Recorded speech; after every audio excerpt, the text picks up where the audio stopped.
Caleb shoved the moving boxes across Evelyn's kitchen floor and said, loud enough for the hired movers to hear, "She doesn't live here anymore. Load everything." He didn't knock. He used a key she never gave him. Evelyn was still in her robe, coffee going cold in her hand, when three strangers walked through her front door like she was already gone. If someone did this to your mother, your grandmother, what would you do? This is the story of a 72-year-old woman who lost her home, her savings, and her dignity in a single morning. And what she did next, they never saw coming. If this is your first time here, welcome. Hit subscribe and stay until the end, because this story will shake you. Drop your city or country in the comments so I can see how far this story travels. And if you believe family should never betray family, hit that like button before we begin. The morning it happened, Evelyn Whitmore had been awake since 5. That was nothing unusual. She'd been an early riser her entire adult life, a habit built from 35 years of sitting in cold offices, reviewing financial documents before the rest of the world finished their first cup of coffee. Old habits didn't care that she had retired.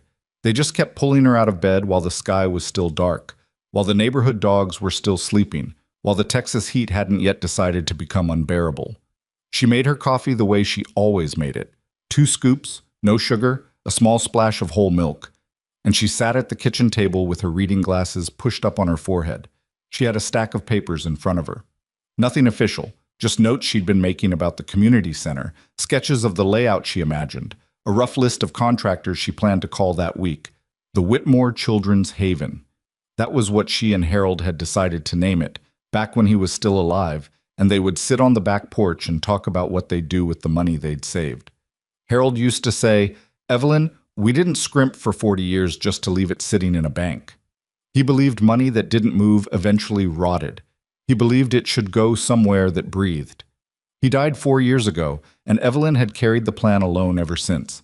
She wasn't sentimental about it. She was determined. She was reviewing a contractor's estimate when her phone screen lit up on the table beside her. A notification from her banking app, the one her friend Doris had made her download 2 years ago, after the incident where Evelyn hadn't noticed a subscription charge for 11 months. She picked up the phone out of habit, expecting nothing important. The number she saw made her stop breathing. Not a low balance, not an unusual charge, not a fee she'd forgotten to dispute. 0. The account balance read $0.14. The 14 cents were there because some automatic transfer had tried to pull the last of it and failed by that small margin. Evelyn set down her coffee. She took off her glasses. She put them back on. She read the number again. Then she opened her secondary account. The money market account she kept for emergencies, the one she rarely touched, the one that held the bulk of the community center fund, $240,000 she had built over decades of careful, deliberate saving. 0. She sat very still for almost 2 full minutes. Evelyn was not a woman who panicked easily. She had spent the better part of her career watching people try to hide money, moving it through shell accounts, falsifying documentation, creating paper trails that looped back on themselves like mazes designed to exhaust investigators. She had seen financial fraud at every level of sophistication. She knew what it looked like from the inside.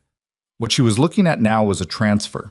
Multiple transfers, actually, executed across 3 days in small enough increments to avoid triggering certain automated alerts, then consolidated into 2 large outgoing wires the previous afternoon.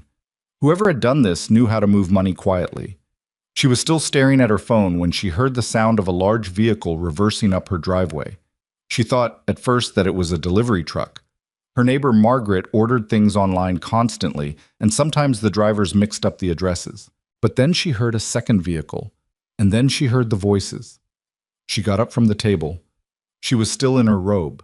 She walked to the front door and opened it, and what she saw on her front lawn is something she will carry with her for the rest of her life. Not because it broke her, but because of the specific feeling it produced. Not grief, not disbelief. Something much colder. 2 moving trucks were parked in her driveway and along the curb. 4 men in matching gray shirts stood near the larger truck, checking a clipboard. And standing on her front porch steps, holding a set of her own house keys and not yet seeing her, was Caleb, her grandson, 26 years old.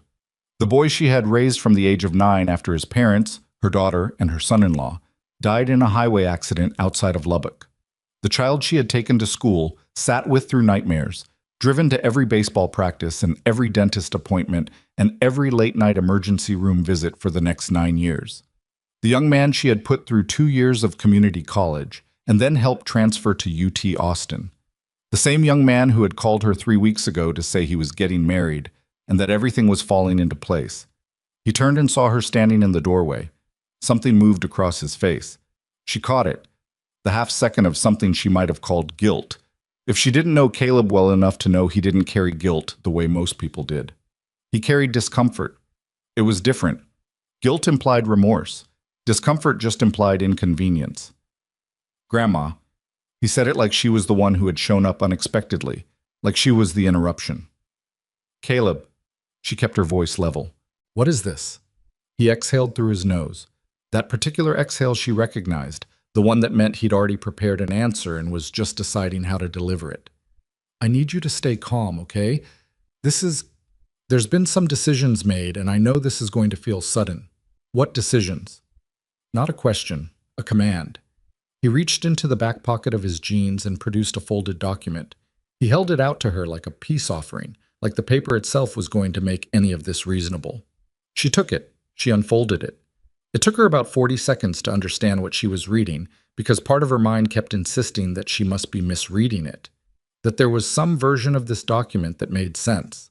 There wasn't. It was a property transfer agreement. Her home, the house she and Harold had bought in 1987, the house where she had raised Caleb, the house that contained every photograph and every piece of furniture and every quiet corner of her adult life, had been transferred. Sold, the document said, to a real estate holding company called Meridian Crest Properties. The authorization signature at the bottom of the page was hers, except she had never signed it. She looked up from the paper. She looked at Caleb. And she understood several things at once, the way you understand things when you have spent decades learning how to see through documents that are designed to look real. The signature was close. It was very close. Someone had studied her signature carefully, possibly from old checks, possibly from the power of attorney documentation she had prepared 3 years ago for emergency medical purposes, the one she had given Caleb a copy of and asked him to keep somewhere safe. She had trusted him with a copy of her signature. She had trusted him with a key to her home.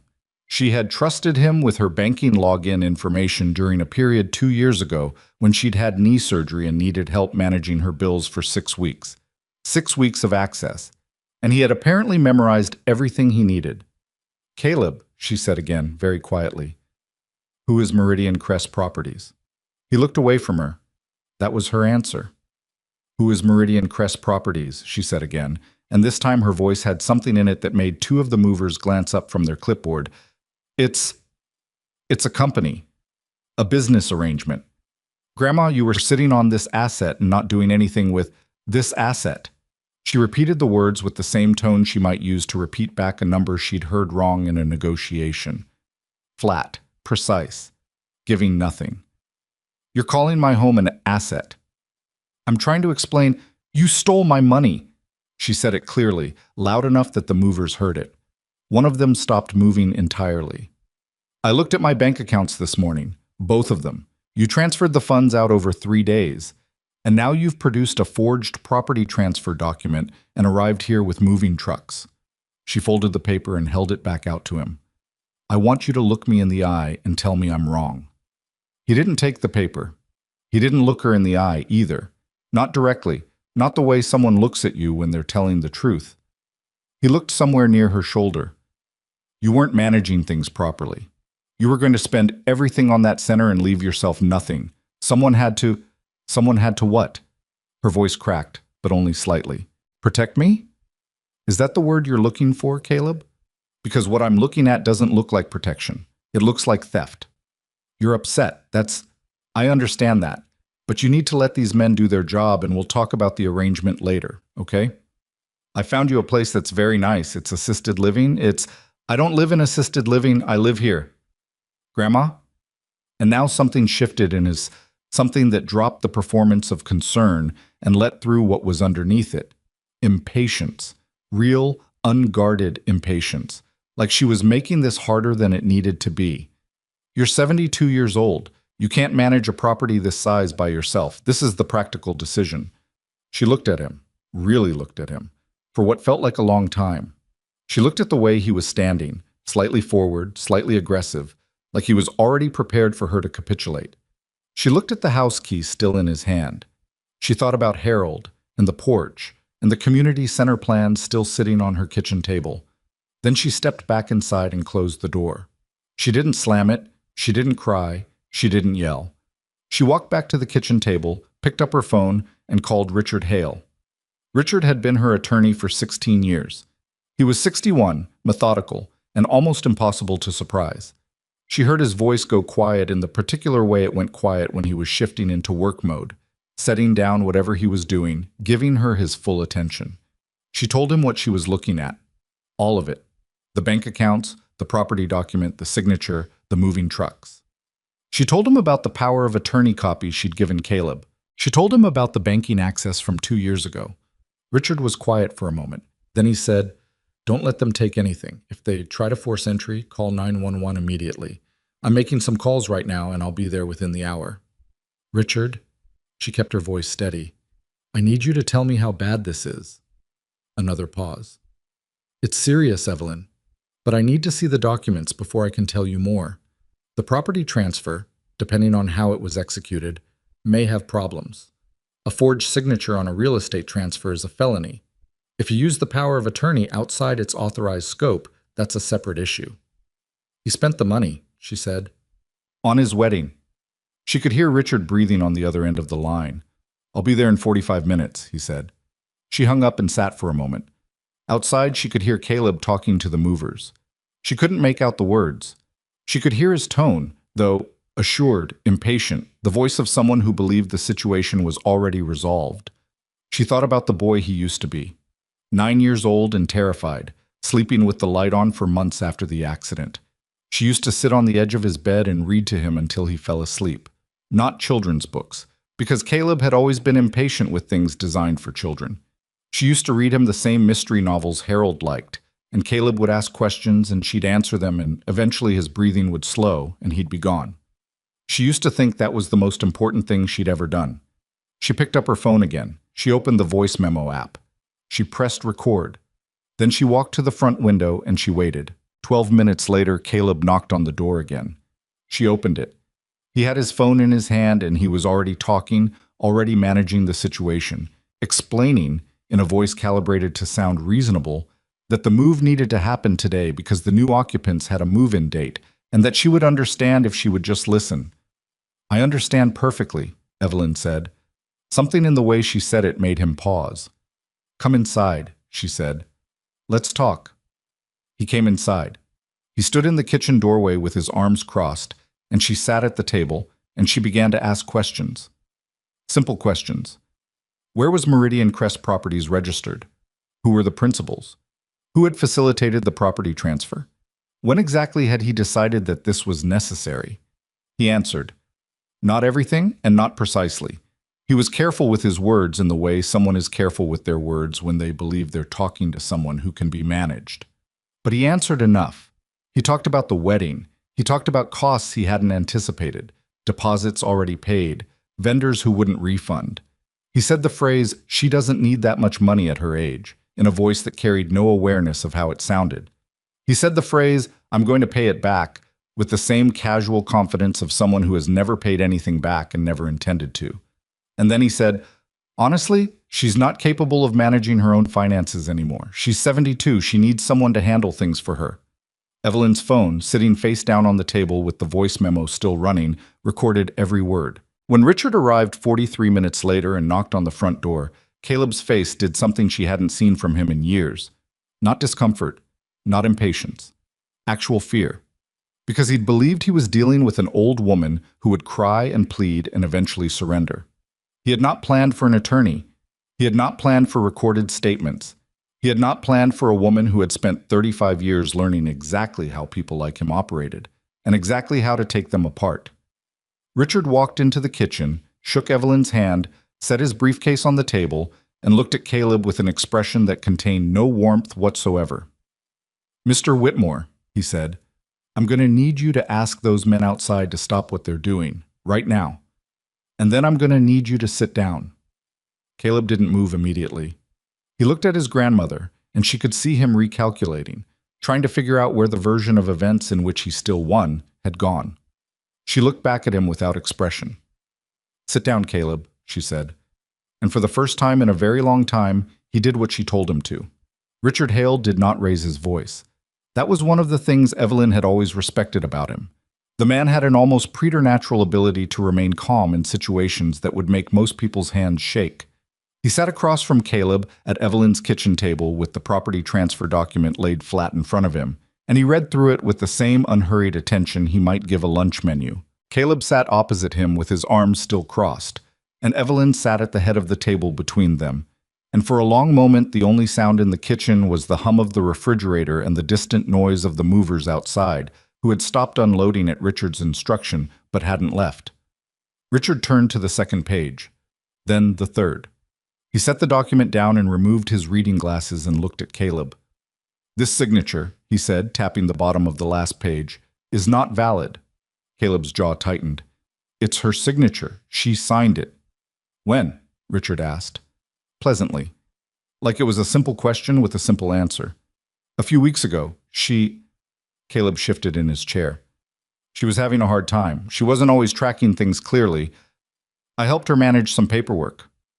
"I see." Richard folded his glasses and set them on top of the document.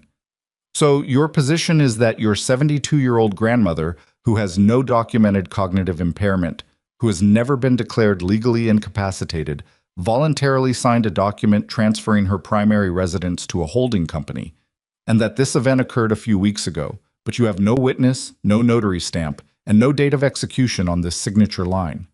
Caleb said nothing. "The notary stamp on page 1 is dated 11 days ago," Richard continued, "but the notary on record, I'll be verifying this within the hour, is registered to an address in Houston. Your grandmother has not been to Houston in 8 months. I know this because I accompanied her to a legal conference there last October, and she mentioned at the time that she doesn't make the drive anymore." He paused. "Do you see the problem?" Caleb uncrossed his arms. He recrossed them the other direction. "I'm making it sound like what it is," Richard said. "A fraudulent property transfer executed using a forged signature and a fabricated notarization." He looked at Caleb without blinking. "That is a third-degree felony in the state of Texas. If you used a power of attorney document outside its authorized medical scope to access financial accounts, that's an additional charge. The wire transfers your grandmother observed this morning would constitute bank fraud under federal statute." He let that land. Then he said quietly, "How old are you, Caleb?" 26. 26. Richard nodded slowly. "You have time to make different choices than the ones you've made this morning. I'm telling you that clearly, because I believe in being direct with people before situations become irreversible." He slid the document across the table. "I'd like you to call those men, send them home, and return your grandmother's house key before you leave." Caleb stared at the document. Something was moving behind his eyes. Calculation, Evelyn thought. Not remorse. He was still running numbers, still looking for the version of this where he came out ahead. "The money's already gone," he said. It came out quieter than he probably intended. Evelyn had expected this. She had prepared herself to hear it, but hearing it still produced something physical, a tightening across her chest that wasn't quite pain and wasn't quite grief, but was somewhere in the territory between both. "Where?" she said. He didn't answer immediately. "Caleb." Her voice had the quality it used to have when he was a teenager and had pushed past the point where she was willing to negotiate. Flat and final, and very, very clear. "Where's the money?" He looked at the table. Deposits, the venue, the catering company, the photographer. They required full payment up front. It was their policy. "The honeymoon travel." He swallowed. "Vanessa wanted a particular designer for the dress and the bridesmaids, and the shop required—" "How much?" Richard said. Caleb was quiet. "Approximately," Richard said. "Round number is fine." "About," he exhaled, "about 215,000. The refrigerator hummed. Outside, one of the movers was on his phone. Evelyn heard him laugh at something. Easy, uncomplicated laughter. And the normalcy of it felt strange against the silence in the kitchen. $215,000, Evelyn said. She kept her voice even. You spent $215,000 of my money on a wedding. I'm going to pay it back. Vanessa's father has connections, and once we're settled, there's a business deal that there's a business opportunity that's going to... Who is Logan? Richard said. Caleb stopped. He'd said the name before he meant to, and Evelyn could see the moment he realized it. A friend, he said. A business contact. Logan who? Logan Pierce. He's in real estate, commercial development. Richard wrote the name down. He wrote it in the small leather notebook he carried everywhere, in the careful block letters he always used, and he underlined it once. Evelyn watched Caleb watch him write it and saw something cross her grandson's face that she hadn't seen yet that morning. Worry. Not the managed, performative kind. Real worry.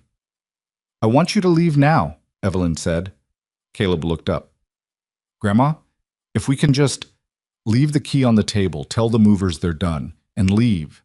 He opened his mouth. Then he closed it. He reached into his pocket and set the house key on the kitchen table. It made a small metallic sound against the wood. He stood up, and for one moment he looked at her, really looked at her, and she thought she saw something flicker in his face that might have been the beginning of understanding, or might have been nothing at all. He walked to the front door. He pulled it open. Then he stopped with his hand on the frame and said, without turning around, I thought you had more than you needed. I thought it was just sitting there. It was sitting there for children who have nothing, she said, the way you once had nothing. He left without responding. The door didn't slam. He pulled it shut carefully, which somehow felt worse. Richard waited until the sound of the moving trucks pulling away faded before he spoke. I'm going to start making calls. The bank first, then the county recorder's office to flag the property transfer, then a contact at the state attorney's office. He was already reaching for his phone. The transfers happened recently enough that there may be recovery options, but we need to move quickly before the money gets dispersed further. He said it's already in deposits, Evelyn said. Vendor deposits are generally recoverable under fraud claims. Wedding venues and catering companies don't want the legal exposure of holding funds that were obtained criminally. Most of them will cooperate once they understand what they're sitting on. He paused. The dress shop might be a different story, but we'll deal with that separately. Evelyn picked up her coffee cup. It had gone completely cold. She drank it anyway. Tell me about this Logan Pierce, she said. Richard looked at her. You caught that too. Caleb wasn't going to volunteer that name. He slipped. She set the cup down. And when you wrote it down, he looked like someone who just realized they'd given away more than they meant to. I noticed. Richard tapped his pen against the notebook. Meridian Crest Properties, the holding company on the transfer document. I'm going to pull that registration. If Pierce is connected to it, this stops being a family dispute and starts being something considerably more organized. It was already organized, Evelyn said. Caleb is 26. He's impulsive and he's greedy, but he's not sophisticated. Someone helped him structure this. The account transfers were too clean, spread over 3 days in amounts just under the automated alert threshold. That's not something Caleb figured out on his own. Richard looked at her for a moment. You knew that before I got here.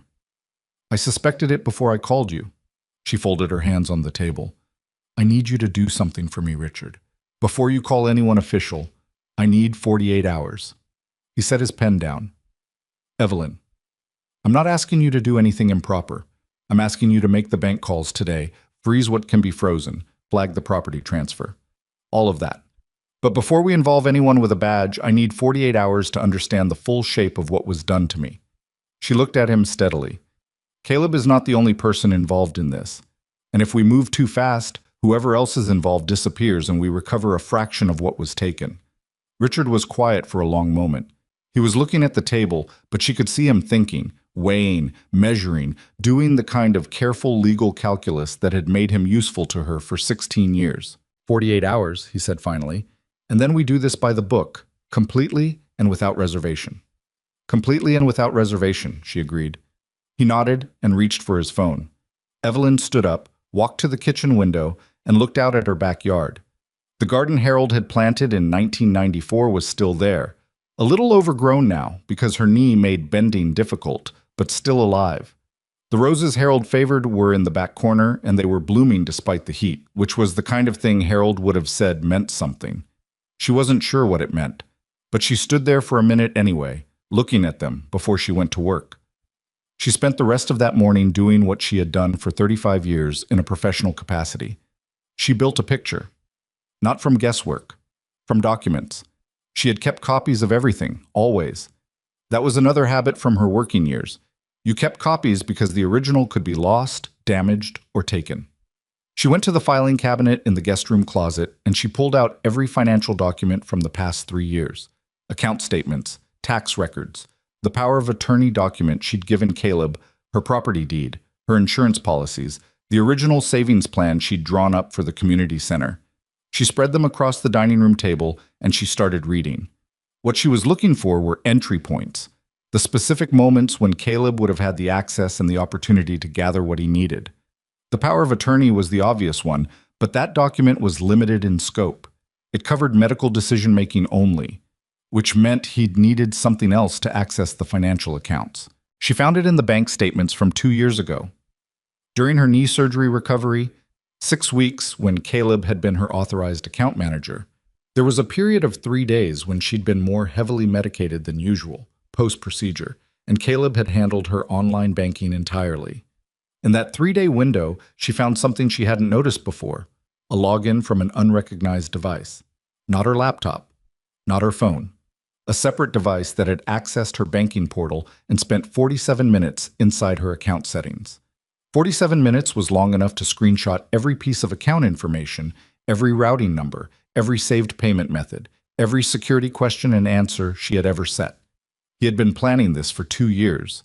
She sat with that for a moment. Not with the betrayal, she had already processed enough of that to function, but with the timeline. 2 years of patience, 2 years of holidays and phone calls and visiting for her birthday, and accepting the food she cooked and sitting in Harold's old chair by the TV and watching football and behaving completely like a grandson who cared about his grandmother. 2 years of a performance sustained for a single payout. She thought about Vanessa. She had met Caleb's fiancée 4 times. The first time had been a dinner at a restaurant Caleb had chosen, a place with valet parking and a menu that didn't list prices, which Evelyn had noticed and which Caleb had noticed her noticing because he'd said preemptively that he was treating. Vanessa had been polished and attentive in a way that felt slightly studied. She'd asked Evelyn questions about her life, her career, her years as a financial investigator, and she'd listened to the answers with her chin resting on her hand and her eyes wide and engaged. She'd said things like, "That must have been so fascinating, and I can't imagine how much you've seen." The second and third meetings had been briefer, family gatherings, Christmas, a birthday dinner where Vanessa had brought a gift that was expensive enough to be memorable, but not so expensive as to seem calculated. The fourth meeting had been 6 weeks ago, at Caleb's apartment, where Evelyn had gone to drop off some tax documents he'd asked for. Vanessa had been there, and she'd been on the phone when Evelyn arrived, and she'd stepped into the bedroom to finish the call. Evelyn had waited in the living room. She hadn't been able to hear the call clearly, but she'd caught a name. Logan. She hadn't thought much about it at the time. People knew people. Now she wrote the name in the margin of the account statement she was holding and circled it twice. Richard called at 1 in the afternoon. The bank had confirmed the transfers. All of them were outgoing wires to a single account at a commercial bank in Houston, registered to a business called Whitmore Events, LLC. The name had been chosen deliberately. Evelyn understood immediately. Whitmore Events. A name that sounded like it could be a family business, that contained her own surname as camouflage, that any bank employee reviewing the transfer would see and think, "The old woman is sending money to her own family's company." Whitmore Events, LLC, she said. When was it registered? 8 months ago, Richard said.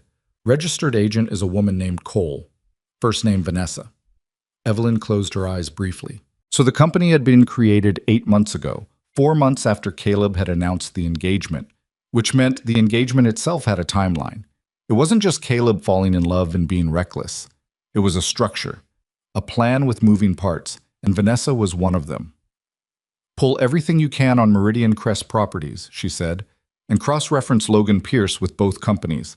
I want to know what he owns, what he's registered to, and what his connection to Vanessa Cole is before her family name appears anywhere. You think Pierce and Vanessa knew each other before Caleb was in the picture? I think Caleb was recruited, she said. I think someone identified him as a useful instrument, A young man with a grandmother who had significant assets, who had a documented period of physical vulnerability during recovery, and who trusted him enough to give him financial access. That's a significant allegation. I know, which is why I need the documentation before I say it to anyone with a badge. She looked at the papers spread across her dining room table. Keep going, Richard. She spent the afternoon making her own calls. She still had contacts from her working years, people she had investigated alongside, people who owed her professional courtesies, people who had stayed in the field long after she'd retired and who had access to things she no longer did officially. She called 3 of them. She was careful about what she asked for and careful about how she framed the requests, because she understood that information gathered improperly was information that could damage a case later. But there were things you could ask about without crossing that line. Public business registrations, litigation history, known associates, court records that were publicly filed but not easy to find without knowing where to look. By 6 o'clock that evening, she had a partial picture of Logan Pierce, who was 41 years old, based in Houston, and he had a string of commercial real estate ventures that went back 11 years. Several of them had failed. 2 had ended in civil litigation, one from a business partner who alleged misrepresentation, one from a group of investors who claimed Pierce had misled them about the value of a property he was selling. Both cases had settled out of court under terms that were sealed. He had also, according to a public filing she found through the county recorder's database, been the registered agent for 4 different LLCs over the past 6 years. 3 of those LLCs had been dissolved. The 4th was active. Its name was Meridian Crest Properties. She sat back in her chair and looked at the ceiling. Logan Pierce had created the company that was now listed as the buyer of her home. Vanessa Cole had created the company that had received her stolen money. Caleb had executed the transfers and forged the property document. 3 people. A structure. A plan that had been running for at least 8 months, probably longer. She thought about what Richard had said, that Caleb was facing a felony charge for the property transfer alone. She thought about what that would mean for a 26-year-old who had made very poor decisions under the influence of people who were considerably more experienced at making them. She did not feel sorry for him. She was past the point where she could afford to feel sorry for him right now. But she felt something else, something she didn't have an exact word for. A kind of terrible clarity. The way you feel when you've been looking at something for a long time and finally understood what you were actually seeing. Not the thing you hoped it was, not the thing that would have been easier, but the thing that was actually there. She had raised a child who had grown into someone capable of this. She did not know exactly where that had gone wrong. She probably never would know, not with any precision. People were not equations. You couldn't trace the exact input that produced the exact output.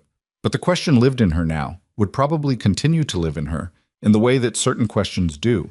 Not destroying you, but present. A permanent hum underneath everything else. She pushed it aside. She had work to do. She called Richard back at 7 and gave him everything she had found on Pierce. She heard him go very quiet in the way that meant he was rearranging his understanding of the situation. "This isn't just Caleb," he said. "No, Caleb is the mechanism. Pierce and Vanessa are the architects." She paused. "I need you to find out if they've done this before. Different name, different family, different city. The structure is too clean for this to be a first attempt." Richard said he'd get on it. He also said that the bank had been able to place a recovery flag on a portion of the transferred funds, about $60,000 that hadn't yet cleared into secondary disbursements. It wasn't most of it, but it was something. "What about the property transfer?" she said. "I filed a challenge with the county recorder. The transfer is flagged as disputed. No one can do anything with that property until the challenge is resolved, which, given the signature issues, I expect will be resolved in your favor." He paused. "But that process takes time." "I know." "Evelyn." He hesitated in a way she recognized. The hesitation of someone who felt obligated to say something they suspected wouldn't land well. "You could stay with someone while this gets sorted. Margaret, or—" "I'm staying in my home," she said. A brief silence. "I figured you'd say that. Call me when you have more on Pierce's history." She hung up and walked through the quiet house. The movers hadn't actually taken anything. Richard had stopped them before they got past the driveway. Everything was where it had always been. Harold's chair, the photographs on the hallway wall, the filing cabinet in the guest room, The roses in the backyard, which she couldn't see now in the dark but knew were there. She was still in her robe. She had been in her robe since 5 in the morning. She went upstairs and changed into actual clothes because it seemed important, suddenly, to be dressed. She came back downstairs and sat at the kitchen table and looked at the community center plan she'd been reviewing when this morning started. The Whitmore Children's Haven. Still just sketches and contractor estimates and a list of names she'd thought about putting on the board of directors. She smoothed the papers with her hand. Then she picked up her phone again and started writing down everything she remembered about the conversation Caleb had in her kitchen that morning. Every specific word, every admission. She was not relying solely on the recording. She wanted a written account while the memory was still sharp, because memory was fallible, and because she had learned a long time ago that documentation in multiple formats was always better than documentation in one. She wrote for almost 2 hours. At 9:15, her phone rang, an unknown number with a Houston area code. She answered. The voice on the other end was male, smooth, carefully calibrated to sound friendly. Mrs. Whitmore? My name is Logan Pierce. I understand there's been some confusion today about a property matter, and I just wanted to reach out personally. Mr. Pierce, she kept her voice pleasant. I'm glad you called. I was actually hoping to speak with you. A brief pause. He hadn't expected that response. Oh, well, good. Yes, I think if we just talk through I've pulled your business registration for Meridian Crest Properties, she said, and I found the civil litigation records for the 2 settled cases from 2018 and 2021. And I've connected Meridian Crest to Vanessa Cole's entity, Whitmore Events LLC, through the Houston commercial banking records. She let that settle for exactly 2 seconds. I used to investigate people like you for a living, Mr. Pierce. I retired. I'm unretiring. The friendly calibration evaporated from his voice. What was left was something colder. You need to be careful about making accusations you can't. I'm not making accusations, she said. I'm making observations. Accusations come later when my attorney files the complaint with the state attorney's office and the federal banking regulators. She paused. I wanted to call you first, as a courtesy, but since you've called me, that works too. Another pause. You should talk to a lawyer, Mr. Pierce. Tonight, if possible. She ended the call. She set the phone down on the table. Her hands were not shaking. She noticed that the way you notice things about yourself in high-pressure moments, cataloging your own state the way you'd catalog evidence. Hands steady, breathing even. Tired, but functional. Angry in the deep, clarifying way that didn't produce heat so much as precision. She thought about Caleb sitting in this kitchen that morning, explaining to her, in the patient voice of someone explaining something obvious to someone slow, that she didn't need that much money at her age. She thought about Vanessa Cole, who had sat across from her at expensive dinners and asked questions about her career with wide, engaged eyes, and who had spent those 8 months building the financial infrastructure to steal from her. She thought about Logan Pierce, who had just called her to smooth things over, to manage her, to make her feel like this was something that could be talked through into reasonableness. She thought, they picked the wrong woman. Not because she was special, not because she was righteous, but because she was someone who had spent 35 years understanding exactly how this kind of theft worked, exactly how these structures were built, and exactly how they fell apart. Because they always fell apart, eventually, because the people who built them were always, at some fundamental level, overconfident. They believed the people they stole from were weaker than they were. They believed age meant diminishment. They believed that a 72-year-old woman in a robe with cold coffee was someone who could be managed. They had built their entire plan on a misunderstanding of who she was. She picked up her pen. She went back to her notes. She kept working. Outside, the Texas night settled in, thick and warm and indifferent. The roses Harold planted were somewhere in the dark of the backyard, still blooming. Tomorrow would be a long day. She intended to be ready for it. Richard called at 7:45 the next morning, before Evelyn had finished her first cup of coffee. She had slept 4 hours. Not because she couldn't sleep. She had learned long ago how to sleep in difficult circumstances, the discipline of rest as a professional requirement, but because she had chosen to use the remaining hours working. By 3 in the morning, she had a complete timeline documented. Every account access, every transfer, every registration date for every entity involved, cross-referenced against her own calendar records, and Caleb's visit history over the past 2 years. By 4, she had drafted a detailed summary for Richard. By 5, she had gone through every conversation she could remember having with Vanessa and written down anything that, in retrospect, carried a different meaning than she'd assigned it at the time. There was more than she expected. Little things. The way Vanessa had asked, as that first dinner, how Evelyn managed her finances now that Harold was gone. Framed as concern, framed as the question a caring future daughter-in-law might ask. The way she had asked, at Christmas, whether Evelyn had a financial advisor or handled things herself. The way she had complimented the house, specifically its location, its square footage, whether Evelyn had ever considered downsizing now that it was just her. Reconnaissance. Dressed as warmth. Evelyn had written it all down and felt something uncomfortable alongside the anger. The specific discomfort of realizing you had been studied without knowing it. That someone had sat across from you and cataloged you while you thought you were simply having dinner. So when Richard called at 7:45, she was already at the dining room table with her notes in order. "I found it," he said, without preamble. She put down her coffee. "Tell me." Logan Pierce, operating under a different corporate name, Crestline Property Solutions, was involved in a near-identical situation 4 years ago in San Antonio. Elderly widow, 78 years old, substantial savings, a younger relative who was brought into the scheme as the inside contact. The transfer was structured differently. It went through a trust modification rather than a direct property sale. But the mechanics were the same. Forged authorization, shell company as the receiving entity. Money moved in increments designed to stay under reporting thresholds. What happened to the case? It settled. The widow's family hired a private attorney who negotiated a partial recovery. Pierce was never criminally charged. The documentation made it difficult to connect him directly to the forgery because he was always one layer removed. The relative, a great-nephew in that case, took the primary legal exposure. Pierce walked away. Richard paused. The great-nephew served 14 months. Evelyn looked at the window.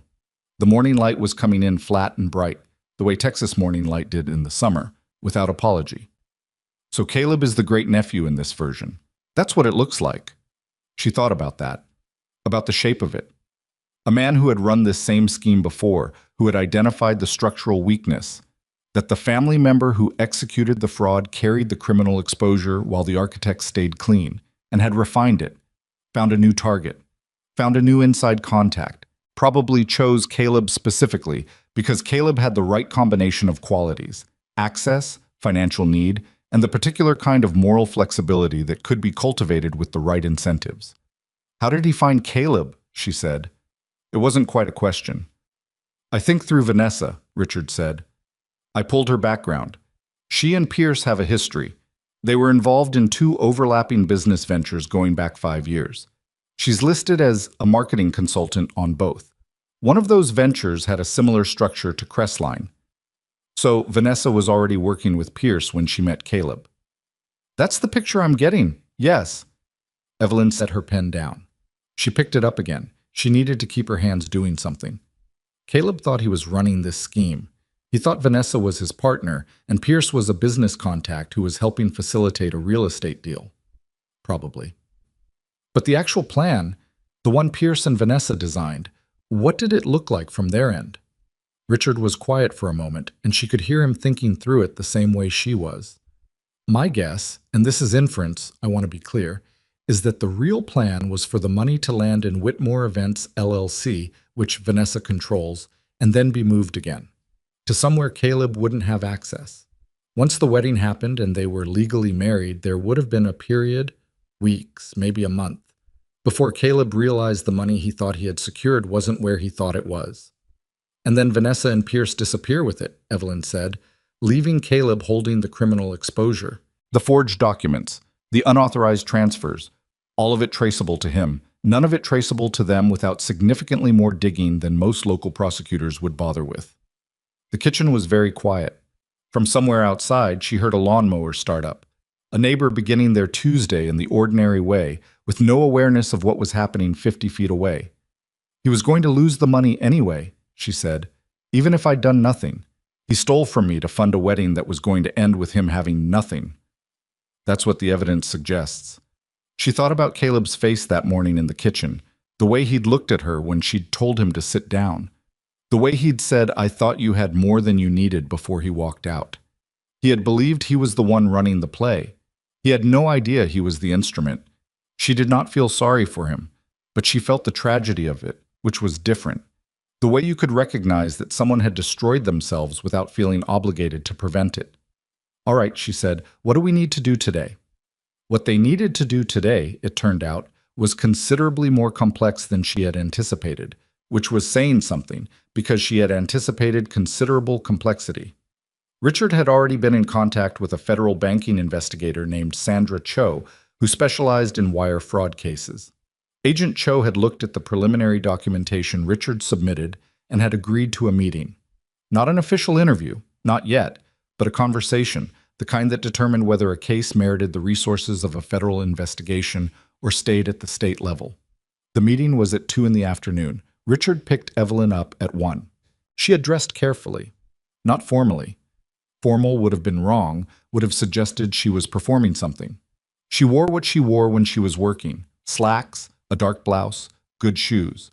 She brought her documentation binder. She had organized it the night before into sections with labeled dividers, the way she used to organize case files when she was presenting evidence to prosecutors 30 years ago. Richard looked at the binder when she got into his car and said, "I forgot you used to do this for a living." "I didn't forget," she said. Agent Cho was younger than Evelyn expected, mid-30s, precise, with the particular quality of attention that Evelyn recognized from her own working years. The quality of someone who had learned to let other people talk and to find the meaningful things in what they said. They sat in a conference room at the federal building downtown, just the three of them, and Evelyn walked through everything she had. It took 40 minutes. She didn't editorialize. She presented the timeline, the documentation, the connections between Pierce and Vanessa and the San Antonio case, the structure of the two shell companies, the recording of Caleb's statements in her kitchen. She set the audio file playing and let it run. When it finished, Agent Cho looked at Evelyn for a moment without speaking. "You recorded this the morning it happened," she said. "I opened the voice memo app before I let him in," Evelyn said. While you just discovered your accounts were empty and moving trucks were in your driveway. It seemed like the relevant time to document the conversation." Cho looked at Richard, then back at Evelyn. "How long did you work financial investigation?" 35 years. I retired 6 years ago." Cho tapped her pen against her notepad once, lightly, the way someone does when they've made a decision. "I'm going to be straightforward with you, Mrs. Whitmore. What you've brought me today is more organized than what most of my colleagues get after a 6-month investigation. The San Antonio connection is particularly useful. If we can establish a pattern across jurisdictions, Pierce becomes a federal matter regardless of how cleanly he structured his involvement in individual cases." "He's done this before," Evelyn said.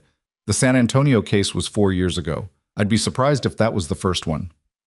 "We'll look at his full history." Cho made a note. "The property transfer, the fraudulent one, has already been flagged by your attorney. We'll coordinate with the county to ensure that hold stays in place. The financial recovery is going to be more complicated. Funds that have moved into vendor contracts. Most of those vendors will cooperate once they understand the source," Evelyn said, "especially the larger ones. They don't want the civil liability." "Generally true," Cho looked at her notes. "The wedding is in 12 days. "Yes." "If Pierce and Vanessa are planning to move the funds out of the Whitmore Events LLC account after the wedding, we may have a window problem. Once that money goes international, it becomes much harder to recover," Evelyn said. "I know." Cho looked at her steadily. "Is there any possibility that the wedding gets canceled before then? If Caleb becomes aware of the full scope of what Pierce and Vanessa have planned—" "He won't believe it," Evelyn said flatly. "Not from me. Not right now. He's 26 and he's in love, and he believes he's about to get married and start a life. If I tell him Vanessa planned to steal from him, he'll think I'm trying to manipulate him into calling it off." She paused. "That's not a guess. I know how Caleb processes information he doesn't want to be true." Cho absorbed this. "So we need to either move before the wedding or we let the wedding happen," Evelyn said, "and we let them believe they've won, and we make sure the evidence is complete and the recovery mechanisms are in place before they try to move anything." The room was quiet for a moment. "That's a significant risk," Richard said. He'd been mostly quiet during the meeting, deferring to Evelyn's presentation, but this produced a response. If anything goes wrong with the recovery mechanisms, I know the risk, Evelyn said. But moving early means Pierce walks again. One layer removed, clean hands, Caleb takes the exposure. If we wait, if we let the full plan execute, Pierce's fingerprints are on the money movement. The international transfer, if they attempt it, becomes the federal hook. She looked at Cho. Cho was looking at her notepad. You're not wrong, Cho said carefully, but I want to be clear that from an official standpoint, I can't recommend a strategy that deliberately delays intervention in an active fraud. I understand, Evelyn said. I'm not asking you to recommend anything. I'm sharing my analysis. A pause. What I'm asking, officially, is that you move as quickly as the evidence supports. What you do with your timeline is your professional judgment. Cho's expression didn't change, but something in her posture shifted slightly, almost imperceptibly, the way a person shifts when they've arrived at a decision they haven't announced yet. We'll be in touch, she said. Daily, if the situation warrants it. Evelyn gathered her documentation binder. She and Richard rode the elevator down in silence. In the lobby, before they reached the parking structure, Richard stopped walking and looked at her. You just did something in there, he said. I presented evidence. You also outlined a strategy that you knew Cho couldn't officially endorse, but that she's going to follow anyway, because you framed it in terms of what the evidence supports rather than what you want her to do. He looked at her without judgment, just recognition. You're still very good at this. I was never not good at it, she said, and pushed through the glass door into the heat. The next several days moved in the way that high-stakes waiting always moves, with a surface of ordinary activity over a current of absolute tension. Evelyn went about her life. She weeded the garden. She called her friend Doris, who was the only person outside of Richard and Agent Cho who knew what was happening, and who responded to the full account of events with a silence so long that Evelyn thought the call had dropped. Doris, I'm here. I'm just... A pause. Evelyn, that boy sat at my Thanksgiving table. I know. He had seconds of the sweet potato casserole. Doris, I'm sorry. What do you need from me? Nothing right now. I'll tell you when that changes. She also, in the margins of this ordinary activity, continued building her case. She reached out to 2 former colleagues, people she had worked with in her investigative years, who had gone into private practice and who still had access to databases she no longer could reach officially. She asked them to look at Pierce's financial history going back 12 years. What came back over the next 2 days confirmed what she had suspected. The San Antonio case was not the first. There had been one before it, in Oklahoma City, 9 years ago, where an elderly man had lost his home through a fraudulent trust modification. The case had been settled privately. No charges. No public record beyond the court filing. 3 times, at minimum. Pierce had built a career on this. She forwarded everything to Cho. Cho called her back within an hour, which told Evelyn everything she needed to know about how seriously the federal side was now taking it. 6 days before the wedding, Caleb called her. She let it ring twice before answering. She had decided, when she saw his name on the screen, that she would answer. That refusing to answer was a tactical mistake because it would make him cautious, and caution was the one thing she couldn't afford him to have right now. Grandma. His voice was careful. Managed. He was trying to sound normal and almost succeeding. Caleb. I wanted to check in, see how you're doing. She looked at the wall, the photographs. Harold at 43, standing in front of the house the year they bought it, squinting into the sun. I'm doing fine. Okay. Good. A pause. I heard you talk to a lawyer. I did. I wanted you to know that, look, I know things got out of hand. I know the way it happened was wrong. I'm going to make it right. After the wedding, once things settle, Caleb. She kept her voice even. Not warm, but not hostile either. Calibrated, the way you calibrate a conversation when you need it to continue. Are you happy? A pause. Genuine, she thought. He hadn't expected the question. What? Are you happy? With Vanessa? Is this what you want? Yes. Of course. Yes. He sounded slightly thrown. Why are you asking that? Because you're my grandson, she said, and whatever else is happening, I still want you to be happy. She let that sit. I hope the wedding is everything you're hoping for. Another pause, longer this time. She could almost hear him recalibrating, trying to fit this version of her into the framework he'd brought to the conversation. Thank you. I didn't expect. I have to go, she said. Take care of yourself. She hung up, put the phone face down on the table and pressed her palm flat against it for a moment. She hoped, on some level she couldn't fully suppress, that he would hear something in that conversation that would make him look more closely at the life he was about to walk into. She hoped and did not expect, which was a distinction she had learned to maintain over a long career of hoping people would make better decisions than they were going to make. 3 days before the wedding, something changed. Richard called at 10 in the morning with a different quality in his voice, not the controlled urgency she was accustomed to from him, but something more immediate. Cho contacted me an hour ago, the Whitmore Events account. Pierce moved money out of it yesterday. Not all of it. About 30,000. Evelyn felt something tighten. Where? An account in the Cayman Islands, registered to a holding entity they're still tracing. He paused. Cho says they're accelerating. They were trying to wait until after the wedding for the full sweep, but if Pierce is already moving funds... He's getting nervous, Evelyn said. My phone call with him. He thought he'd managed me, and then I didn't behave like someone who was managed. Cho thinks so too. They're considering moving the arrest timeline up. She thought quickly. If they move the arrest timeline up, if Caleb, Vanessa, and Pierce were all detained before the wedding, the criminal case would be stronger in some respects, but the evidence of the full conspiracy would be more fragmented. Pierce would have his lawyers arguing that the partial fund movement was a routine business transaction.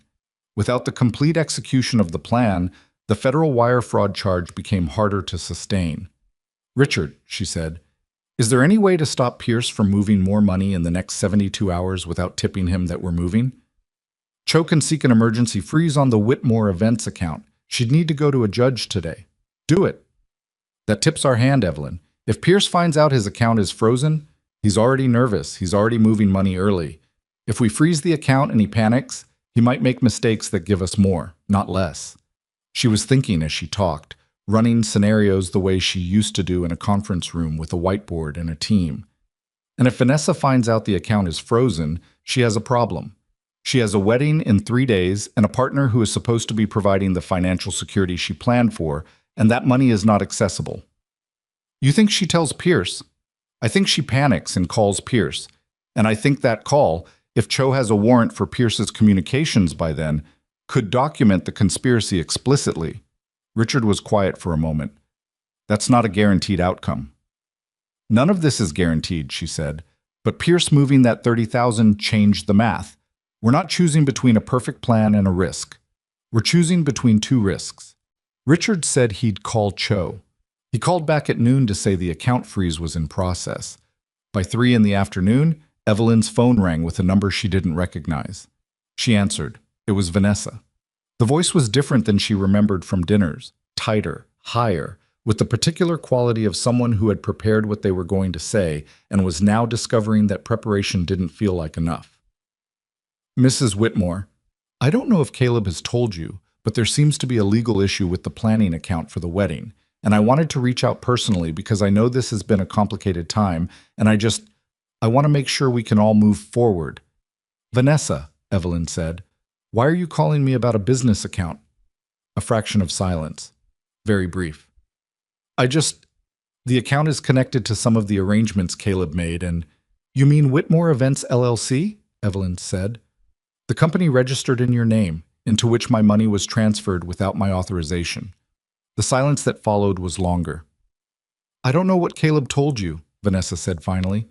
Her voice had dropped. The prepared version of herself had dissolved, and what was left was something harder and less polished. But I think there are some misunderstandings. There are no misunderstandings, Evelyn said. I was a financial fraud investigator for 35 years. I understand exactly what was done and exactly who did it. She paused. I also know about Logan. Another silence. Then, I don't know what you think you... I know about the San Antonio case, Evelyn said. I know about Oklahoma City. I know that Meridian Crest Properties is registered to Pierce, and I know that Pierce and Whitmore Events share an accountant whose office is on Westheimer Road in Houston, and I know that you and Pierce were working together before you ever met my grandson." She kept her voice completely level. "I know all of it, Vanessa. I've given all of it to federal investigators. And I want you to understand something clearly, because I think clarity is kindest right now. The account is frozen because a federal judge ordered it frozen. The money is not accessible. It is not going anywhere. And whatever your arrangement with Logan Pierce involves, it is not proceeding the way either of you planned." She could hear Vanessa breathing. "Caleb doesn't know," Vanessa said. It came out quiet, almost involuntary. The kind of thing people say when the managed version of themselves collapses and something true falls out. "I know he doesn't," Evelyn said. "If he finds out, then you should tell him," Evelyn said, "before someone else does." She ended the call. She set the phone on the table and sat very still for a moment, the way she used to sit after a difficult interview in her working years, letting the adrenaline find somewhere to go without letting it make her do something she hadn't planned. Her hands were steady. She checked them the same way she'd checked them that first morning, the same clinical self-assessment. Steady. Richard called 20 minutes later. "Cho has a warrant for Pierce's phone records. There's been significant call activity in the last 2 hours between Pierce and a number registered to Vanessa Cole." "I called her," Evelyn said. "I told her the account was frozen." A pause. "You called Vanessa?" "She called me first. I finished the conversation." She heard Richard start to say something and continued before he could. "The call activity between them is exactly what we needed. If they're on record discussing the frozen account, discussing the plan, discussing what to do next, that's the explicit conspiracy documentation. That's what makes Pierce's involvement provable rather than inferential." A longer pause. "You knew she'd call Pierce immediately." "I assumed it. She's in a crisis and he's her partner and the wedding is in 3 days and the money is frozen. Of course she called Pierce." "Evelyn." His voice had the quality it sometimes had, not quite exasperated, but adjacent to it. "You are simultaneously the most helpful and most alarming client I have ever had." "I'll take that as a compliment," she said. "It was meant as both." She hung up and went to the kitchen window again. The garden was going golden in the late afternoon light, the way it did at this time of day, the way it had done for 30 years. Harold's roses were still there in the back corner, and she stood looking at them for a long time. The wedding was in 3 days. Caleb still didn't know what Vanessa had planned for him, and Evelyn had just done something she had not fully calculated the consequences of. She had told Vanessa that she knew everything, which meant Vanessa would tell Pierce, which meant Pierce would know the walls were closing in, which meant one of two things would happen. Either Pierce would run, or Pierce would try one more move before he ran. She didn't know which one. She stood at the window and thought about it, turning it over the way you turn over a problem that doesn't have a clean answer. The kind of problem that her 35 years of experience told her didn't resolve neatly, that required you to be ready for more than one outcome and be honest with yourself about which ones were out of your control. She had been good at her work for a long time, but she wasn't working with a team anymore. She didn't have a department behind her. She had Richard and Agent Cho and 2 retired colleagues pulling database records as a professional courtesy. She had her own mind and 35 years of pattern recognition and a very complete set of documentation, and she had 3 days. She went to the dining room table. She sat down. She picked up her pen. She kept working. Pierce made his move at 11 o'clock the night before the wedding. Evelyn knew because Agent Cho called her at 11:17, and the quality of Cho's voice was different from every previous call. Clipped, fast, the specific cadence of someone managing multiple things simultaneously while still maintaining the appearance of control. "He tried to liquidate," Cho said, "not just the Whitmore Events account. He attempted to access 3 separate accounts across 2 banks, all connected to Meridian Crest or its subsidiaries. The freeze orders blocked everything, but the attempts triggered our monitoring." Evelyn was sitting at her dining room table. She had not been asleep. She had stopped pretending she was going to sleep around 9 and had made tea instead and sat with her documentation binder and gone through the timeline again, looking for anything she'd missed. She did this the way other people paced, not because she expected to find something new, but because the activity kept the waiting manageable. "Where is he?" she said. "Still in Houston, as of 2 hours ago. He booked a flight." "To where?" "Cancun, departing at 6:15 tomorrow morning." Evelyn looked at the wall clock. It was 11:20, 6 hours and 55 minutes. Do you have enough to hold him? We're executing the arrest warrant in approximately... Cho stopped herself. A professional habit, Evelyn recognized. The reflex against giving specific operational details, even to cooperative witnesses. We're moving tonight. Vanessa. Simultaneously. Local coordination. A pause. Mrs. Whitmore, I want to ask you something directly. Go ahead. Caleb Whitmore. What's his current location, do you know? Evelyn thought about the phone call 6 days ago. His careful voice. The way he'd said, I hope the wedding is everything you're hoping for after she said it. And how he'd gone quiet for just a moment too long. The way someone goes quiet when they're processing something they can't quite name. He'll be at his apartment. He and Vanessa were staying separately last night. I know that because the venue coordinator emailed him separately, and he mentioned it when he called. He mentioned details about the wedding to you. He was trying to act normal, she said. He didn't know what normal looked like anymore, so he overcorrected. He gave me details he wouldn't have mentioned otherwise. Cho was quiet for a moment. The arrest warrant for Caleb covers the forgery and the unauthorized transfers. He will be taken into custody tonight. Evelyn had known this was coming. She had known it from the morning she sat across from him at her kitchen table and understood the shape of what he'd done. She had had 11 days to prepare herself for it. She was prepared for it in the same way you're prepared for a tooth extraction. You understand exactly what's going to happen. You've made the rational decision that it's necessary, and it still hurts in the specific way that prepared for things hurt, which is different from unprepared for things, but not necessarily less. I know, she said. If you want, I can... No, she said. Do your job, Agent Cho. After she hung up, she sat in the quiet house for a while. She didn't turn on the television. She didn't call anyone. She just sat and let the night be what it was. The last night of the particular suspended state she'd been living in for 11 days, where the outcome was known in shape, but not yet in fact. She thought about the morning it started, the coffee going cold, the bank notification, the sound of the moving trucks in her driveway, the way Caleb had stood on her porch steps with her house key in his hand and hadn't seen her yet. She thought about a night 17 years ago when Caleb was 9 years old and had woken up screaming at 2 in the morning, one of the bad nights that happened in clusters in the first year after the accident. She had gone to his room and sat on the edge of his bed, and he had been shaking so hard she could feel it through the mattress. She had pulled him against her and held on, and she remembered the particular weight of a child who has stopped fighting the thing that frightens them and just given themselves over to being held.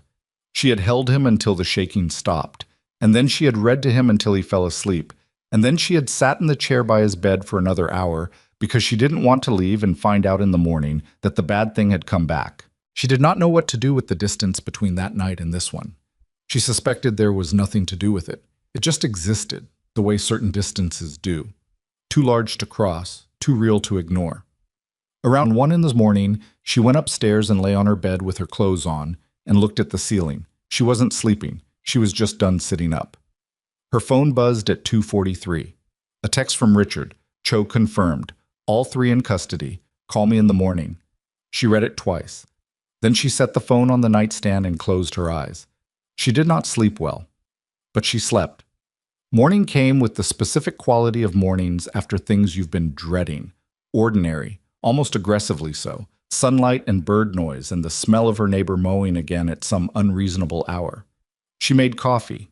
She called Richard. He answered on the first ring. Pierce was taken at his home at 12:40. Vanessa was taken at the hotel. She'd checked in separately from Caleb. Caleb was at his apartment. A pause. He apparently didn't resist. The officer said he sat down on his couch and put his head in his hands and didn't say anything for about 4 minutes. Evelyn drank her coffee. Is he represented? His public defender was assigned this morning. He called me at 8. Caleb called you. He had apparently kept my number from the day I came to your house. He said... Richard paused in a way that meant he was considering how to deliver the next thing. He said he wants to talk to you. She looked out the kitchen window, the garden, the roses. Not yet. I told him that was your decision. What's his situation? Richard walked her through it with his characteristic precision, the charges, the likely trajectory, the factors that would affect sentencing. Caleb had executed the forgery and the unauthorized transfers. That was documented beyond dispute. The question of his role in the broader scheme, whether he was a primary architect or a recruited instrument, was the kind of thing that a good defense attorney would argue and that the prosecution would contest. Pierce's involvement made that argument more viable than it would have been otherwise. If Caleb cooperated with the federal investigation against Pierce and Vanessa, that cooperation would factor into his sentencing. He should cooperate, Evelyn said. His public defender will advise him. I'm not asking about his legal strategy. I'm telling you what I think he should do. Richard was quiet for a moment. Do you want me to communicate that to his attorney? Yes, she said, and tell his attorney that I'm not pressing for the maximum. I want full restitution and I want the truth on the record, but I'm not... She stopped, started again. Tell his attorney that I understand Caleb's role in this was not entirely self-generated, that I believe he was manipulated by people who were considerably more experienced at this than he was, that this belief doesn't absolve him of what he did, but it informs how I'd like to be characterized as a victim in this case. She paused. He needs to know I know that, not because it changes what happened, but because it's true, and I don't lie. She heard Richard writing. I'll pass that along. What about the money? Recovery is looking better than I expected, frankly. The emergency freeze caught most of the Whitmore event's balance before Pierce's liquidation attempts. The vendor deposits, the venue, catering, photographer. All three have agreed to return the funds given the circumstances. Fraud claims against legitimate businesses generally get resolved quickly when the fraud is this well documented. He paused. The $30,000 Pierce moved to the Cayman account is going to take longer. Interpol coordination, correspondent bank requests. It's a process. But Cho says the account has been identified and frozen on the receiving end. We'll get it back.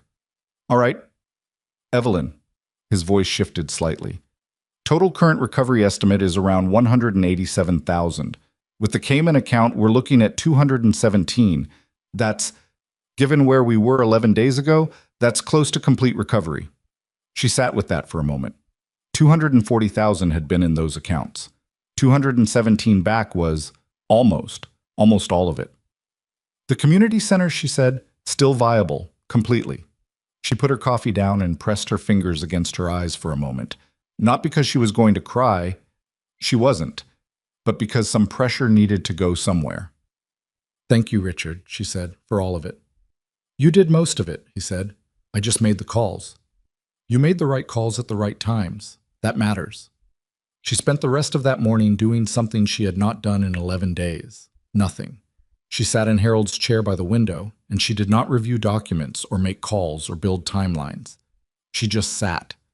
The neighborhood went about its business outside. A school bus. Someone's teenager on a bicycle. Two women walking dogs that kept stopping to investigate each other with tremendous seriousness. She had a vivid memory, sudden and specific the way those memories are, of Harold sitting in the same chair on a Sunday morning, reading the newspaper, the physical paper, which he had insisted on long after everyone else moved to screens, and the sound of pages turning, and the smell of his coffee, and the particular quality of light in this room on a Sunday in October. She hadn't thought about that specific memory in a long time. She hadn't had the space to. She let herself think about it now. Then she got up, because there was still work to do. The slower, less urgent work of the days after a crisis, the administrative weight of recovery. She called the bank and spent an hour on the phone with 3 different people, each of whom had to verify her identity in a different way. She called the county recorder's office to check on the status of the property dispute. She called the contractor whose estimate she'd been reviewing on the morning. All of this started and told him she was still interested and would be in contact within the month. He sounded slightly surprised, which made her wonder what she'd sounded like the last time they'd spoken. In the afternoon, Agent Cho called. The call was shorter than their previous conversations. Procedural, informational. Pierce had retained a Houston attorney and was not cooperating. Vanessa had retained separate counsel and also was not cooperating, which Cho said was consistent with the profile of someone who believed there was still a version of events she could construct in her favor. Caleb had spoken with his public defender and was, according to Cho's information, strongly considering cooperating with the federal investigation. His testimony against Pierce would be significant, Cho said. Caleb was present for conversations we don't otherwise have documented. If he's willing to put those on the record, he should do it, Evelyn said. I'll communicate that through his attorney if it helps. It might, Cho said. Defense attorneys sometimes respond to the victim's stated position when advising clients on cooperation decisions. After she hung up, she sat for a while thinking about Caleb in a public defender's office somewhere, trying to understand the situation he'd built for himself. 26 years old and facing federal fraud charges because he had trusted the wrong people and made the wrong choices, and believed, somewhere underneath all of it, that the rules other people lived by had exceptions for him. She knew where that belief came from. She did not absolve herself of it entirely. She had raised him. She had made choices about what she demanded of him and what she let pass, and some of those choices had probably contributed to the man he had become. She couldn't trace the exact line, but she was honest enough to know the line existed. She picked up her phone and called his public defender's number, which Richard had texted her. A young man answered, younger than she expected, with the slightly overwhelmed quality of someone managing more cases than one person should. She introduced herself and gave him Richard's name as her attorney of record. Then she said, I want you to know that I understand your client's situation was not entirely of his own making. I believe he was recruited and manipulated by individuals with significantly more experience in this kind of scheme. That belief is documented in the case record. I would like his cooperation with the federal investigation to be considered in the context of that documentation. A pause. Mrs. Whitmore, I appreciate you. I'm not asking for anything improper, she said. I'm informing you of my position as the primary victim in this case, which is my right.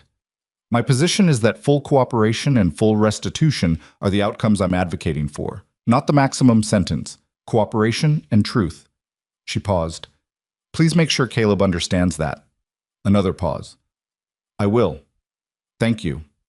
She hung up and sat with the phone in her lap for a moment. She didn't know if it would matter. She didn't know if Caleb would cooperate, or for how long, or whether it would be enough to hold Pierce on the federal charges. She didn't know what Caleb would look like on the other side of this. Whether whatever good had been in him at 9 years old, frightened and shaking and willing to be held, was still present somewhere underneath the choices he'd made at 26. She hoped. She did not expect. She maintained the distinction. What happened next came from a direction she had not anticipated. 4 days after the arrests, while Evelyn was at the dining room table going through the paperwork for the property dispute resolution, the county had confirmed the fraudulent transfer was void and her deed was intact. Her doorbell rang. She wasn't expecting anyone. Richard would have called. Cho would have called. Doris always called 3 times before coming over, a habit Evelyn had once found irritating and now found reassuring. She opened the door. A man she didn't recognize was standing on her porch. Late 40s, she estimated. Decent clothes, nothing expensive. He was holding his car keys in both hands the way people hold something when they don't know what to do with their hands, turning them over and over without looking at them. He had the general appearance of someone who had been trying to figure out whether to ring the doorbell for longer than was comfortable. Mrs. Whitmore, he said. My name is Dale Cole. I'm Vanessa's father. She looked at him for a moment. He met her eyes and then looked down at his keys and then back up, and she recognized the quality of that look. It was the look of someone who was ashamed and had decided that shame was insufficient reason not to do the thing they came to do. Come in, she said. She made coffee. It seemed like the right thing to do, or at least the manageable thing, something to do with her hands while she figured out what this was. He sat at her kitchen table in the same chair Caleb had sat in 11 days ago, and he looked around the kitchen with the expression of someone who is registering a room they feel they have some complicated relationship to, and then he looked at her. I didn't know, he said, about any of it. I want you to know that first. All right. Vanessa and I... He stopped. Started again. We've had a difficult relationship for a long time. She grew up with her mother after the divorce, and I wasn't... He set his keys flat on the table. I wasn't the father I should have been. I'm not asking you to care about that. I'm just giving you context. Go on. I met Caleb twice. He seemed like a decent young man. Nervous around me, but decent. I thought... He shook his head. When Vanessa called me 2 weeks ago to tell me she was getting married, she talked about him the way she talks about things she wants. Like a thing she'd acquired. I didn't say anything about that because I didn't feel like I had standing. Evelyn drank her coffee. She waited. I found out about the arrest from a friend who works in commercial banking, he said, who knew Pierce's name from a deal years ago. When he called me, He stopped again. His jaw tightened in the way jaws tighten when people are holding something back by main force. I called Vanessa's attorney. He wouldn't tell me details, but the public record was enough. "Why are you here?" Evelyn said. "Because I wanted to tell you I was sorry, in person. Because what was done to you happened partly because I raised a daughter who learned to see people as instruments. And I don't know how much of that is my fault and how much is just who she became, but some of it is my fault, and I wanted to say that to you directly." She looked at him across the table. He was not a young man. He had the look of someone who had been carrying something heavy for a long time and had gotten accustomed to the weight without getting accustomed to the discomfort. "Mr. Cole," she said, "I appreciate you coming. That took something. It's the least I could do." "It is," she said, "but it's something, and I notice it." She set her cup down. "Can I ask you something?" "Yes." "Did you ever, at any point in the past year, suspect that Vanessa's relationship with Caleb was not what she presented it to be?" He was quiet for a long time, long enough that she had her answer before he gave it. "I didn't know specifics," he said, "but there was something about the way she talked about him, about the way she talked about the grandmother, about you." He looked at the table. "She said you were sitting on money you weren't using. She said you were," she used the word hoarding, "that you were an old woman sitting on a fortune and doing nothing with it." He looked up. "I thought it was Vanessa being Vanessa. I didn't think it meant she was planning, but you knew something was off." "Yes," he said quietly. "I knew something was off." She nodded, not in judgment, or not entirely, in recognition, because she had known things were off too, at moments. The questions Vanessa had asked, the way Caleb had become, in the last year, simultaneously more attentive and more evasive. The small wrong notes in conversations that she had heard and set aside because setting aside was easier than following the note to wherever it led. "We both could have looked more closely," she said. "We both chose not to." He looked at her with something she couldn't quite name. Not surprise exactly. Something more like recognition. The recognition of being understood in a way you weren't expecting. "What happens now?" he said. "For you?" "Recovery, paperwork, a community center that needs a contractor." She picked up her coffee. "The same thing that was happening before all of this, just with a delay." "The community center? For children?" "It was my husband's idea originally, Harold. He died 4 years ago." She said it simply, the way she said it when it wasn't something she was processing in the moment, but just something that was true. "We planned it together. I kept planning it after." Dale Cole looked at the table. Then he said quietly, "That's a good thing to keep going." "Yes," she said. "It is." He left 20 minutes later. She stood on the porch and watched him get into his car, and he waved once before he pulled away, and she lifted her hand in return. She stood on the porch for a minute after his car was gone. The afternoon was hot, genuinely, deliberately hot, the kind of Texas heat that doesn't apologize for itself. She could hear the cicadas. She could smell the grass from the neighbors mowing. The street was quiet and completely ordinary. She thought about what he'd said. We both could have looked more closely.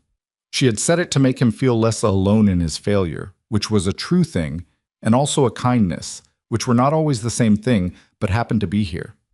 She had looked closely. She had looked as closely as she could without allowing herself to believe what she was looking at.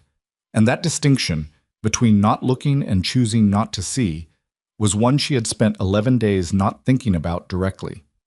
She thought about it now, standing on her porch in the heat. She had trusted Caleb. Not blindly. She had noticed things, the way she always noticed things. The occupational residue of 35 years looking for the thing people were trying to hide. But she had trusted him anyway, because he was her grandson, because she had raised him, because trust was a decision you made about a person, not just a conclusion you drew from evidence, and she had made that decision. She did not regret making it. You could not raise a child without making it. You could not love anyone without making it, at some level, every day. You just had to be ready for what happened when the trust turned out to be misplaced. You had to be ready to be both the person who was wrong about someone and the person who did what needed to be done anyway. She went back inside. Richard called at 5 to tell her that Caleb had officially agreed to cooperate with the federal investigation. His public defender had called to confirm it. Full cooperation, recorded statements, documentation of conversations with Pierce, testimony about the structure of the scheme as he understood it. He's going to tell them everything, Richard said. Good, she said. His attorney said, a pause. He said Caleb wanted you to know that he's sorry, not through a formal victim statement, just personally. That he said it and he meant it. She stood in her kitchen and looked at Harold's chair. Tell his attorney I received that, she said. After she hung up, she stood there for a while longer. Sorry was a word. It was not nothing, and it was not enough. And it was something Caleb would have to figure out how to carry going forward in a way that meant something. That wasn't her work to do. That was his. She went to the dining room table. She picked up the contractor estimate she'd been reviewing when the doorbell rang, the one for the community center. She read through it again, all the way to the bottom this time, making notes in the margins where she had questions. There were a lot of questions. That was fine. She had time. She had the house and the money and the plans and the time. She had all of it, and she intended to use every bit. The contractor's name was Bert Halsey, and he was the kind of man who showed up 8 minutes early and apologized for not being 10 minutes early. He was 63, built like someone who had spent 40 years doing physical work and then spent the last 5 supervising other people doing it, with the specific posture of a man who still didn't entirely trust that he was allowed to stand back and watch. He had a clipboard and a measuring tape he kept touching even when he wasn't using it, and when Evelyn showed him the lot she'd purchased 2 blocks from the elementary school on Crane Street, he walked it the way she'd seen good investigators walk a scene, slowly, without talking, taking in the whole thing before he committed to any part of it. She had bought the lot 6 weeks after the arrests. The purchase had gone through quietly, without complication, the way things go through when you have a clear title, a legitimate bank account, and a lawyer who knows what he's doing. The property was a flat half-acre that had been a small commercial building in a previous life, a dry cleaner's, then a tax preparation office, then nothing for 4 years. The building had been demolished. The lot was clean. It was exactly what she and Harold had talked about.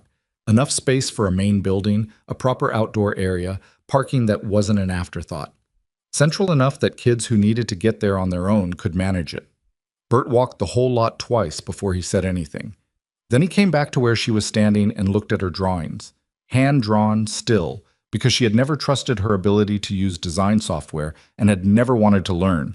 And he said, "This is doable, all of it." "Good," she said. "The outdoor structure here." He pointed to the far corner of the lot where she'd sketched a covered area. "That's your most weather-dependent element. If we pour the foundation in September, we're looking at October for the frame. And if October cooperates, when does October not cooperate in Texas?" He smiled. A small one, the kind that acknowledged the point without making too much of it. "Fair. I'd say realistically you're looking at a mid-January opening. Maybe late January if we hit any supply delays on the interior fixtures." He looked at the lot again. "You want to name it before or after you open?" "It's already named," she said. "The Whitmore Children's Haven." He wrote it on his clipboard. He spelled it right without asking, which she noticed and appreciated. She had been moving at this pace since the week after the arrests. Not rushing, not stalling, just working. There was a rhythm to it that felt, oddly, like the rhythm of the investigation work she'd done for 35 years. Identify the next necessary thing. Do it. Identify the next one. It kept the other things manageable. The things that didn't have action items. The things you could only sit with. The legal proceedings were those kinds of things. They moved on their own timeline, impervious to her preferences, and the most she could do was provide what Richard and Cho asked for when they asked for it, and otherwise leave it alone. Pierce's case had gone federal.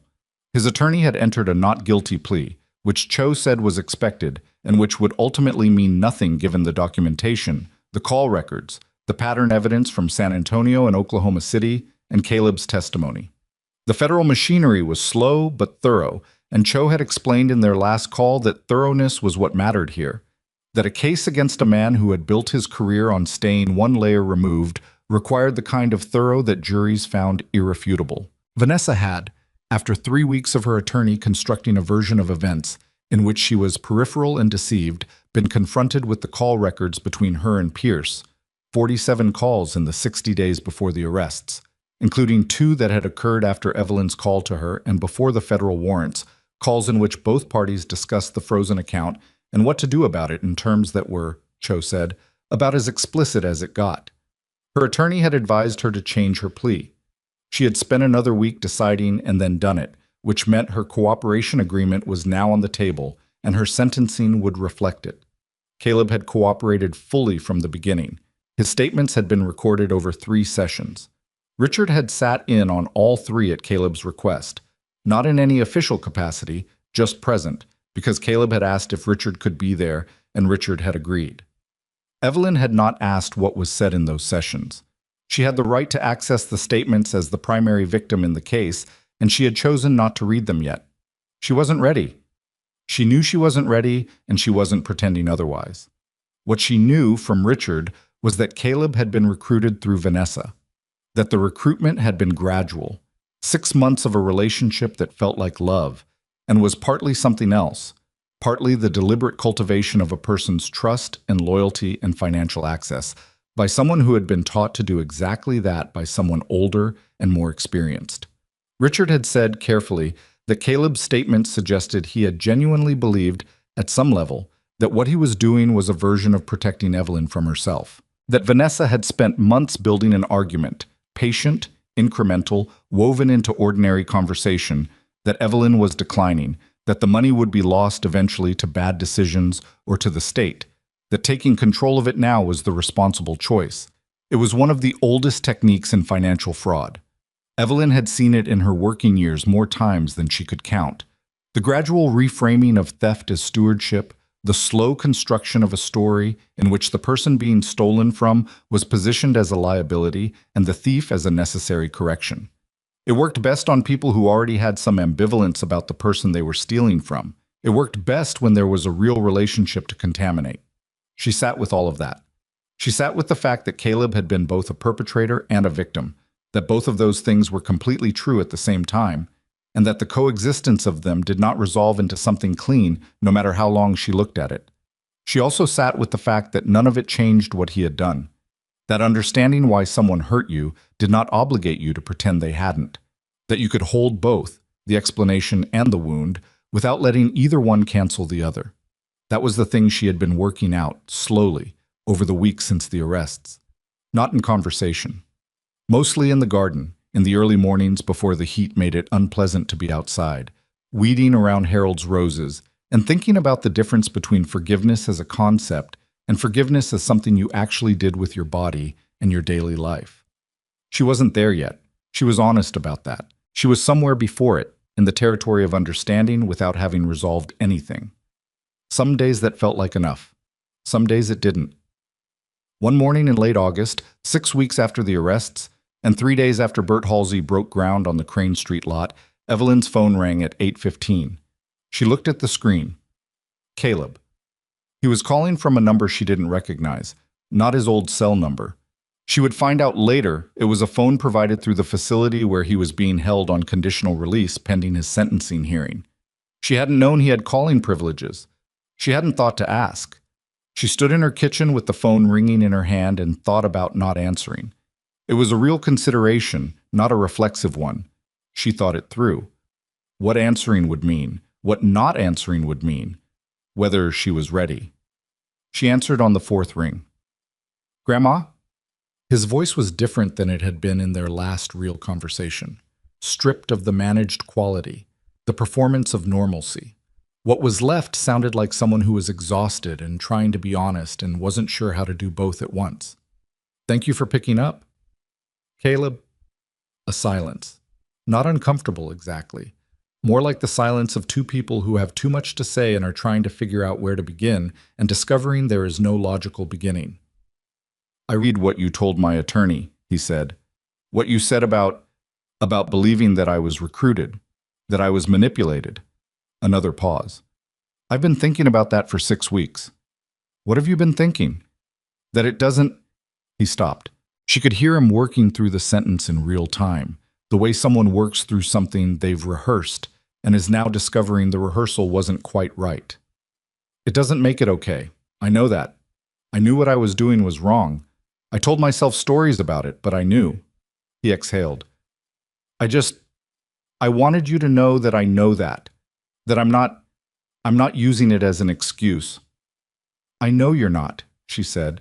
I keep thinking about, his voice broke slightly and then steadied. I keep thinking about you that morning, in your robe, with the coffee, the way you looked at me. He stopped. I knew what I was doing and I did it anyway, and I told myself you would be fine, that you had people, that Richard would help you sort it out, and He stopped again. There's no version of that where I'm not the person who did that to you. I know that. She sat down at the kitchen table. Harold's chair was across the room and she looked at it while she listened. You were the most constant thing in my life, Caleb said.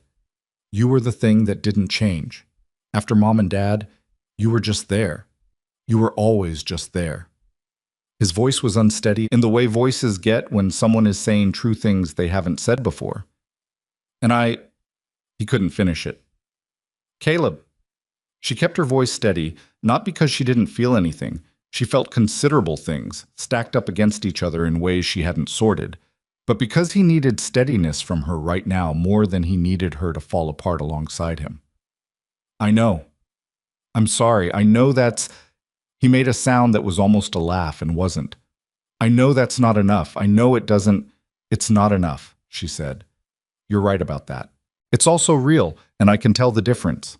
She paused. I'm not ready to have a full conversation about this yet. I want you to know that too. I'm being honest with you. Okay, quietly. But I picked up phone, she said. That's where I am right now. A long silence. She could hear him breathing.